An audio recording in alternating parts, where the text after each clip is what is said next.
Bonjour, je m'appelle Romain, j'ai démarré comme développeur sur des systèmes de reconnaissance d'empreintes digitales. Ensuite, j'ai encadré des projets en recherche et développement, puis j'ai été chef de produit. C'est à peu près à cette période que j'ai découvert le machine learning et que j'ai décidé de démarrer un master à Télécom Paris. C'est au cours de ce master que j'ai pu découvrir CFM et aujourd'hui, je travaille dans une équipe qui s'appelle Data Analytics. Le rôle de l'équipe Data Analytics, c'est de produire des prédictions de séries temporelles avec des outils de machine learning et d'intégrer et de tester des jeux de données dites alternatives pour l'équipe de recherche.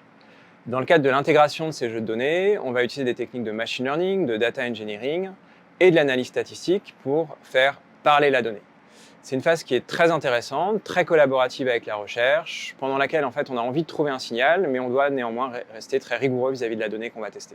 Ce qu'on appelle données alternatives, ce sont des données qui en général ne sont pas issues du monde de la finance. La plupart du temps, elles vont être non structurées. On peut par exemple penser à du texte ou à des images. Il faut savoir que ces données alternatives peuvent être croisées avec des données plus classiques et qu'elles vont expliquer des phénomènes qu'on observe sur ces données. Elles vont être la plupart du temps source de stratégies originales.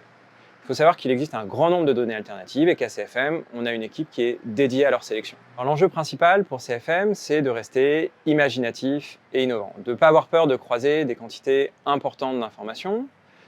Et à ce titre, le cloud il va jouer le rôle d'accélérateur parce qu'il permet de multiplier et de croiser les expériences de recherche.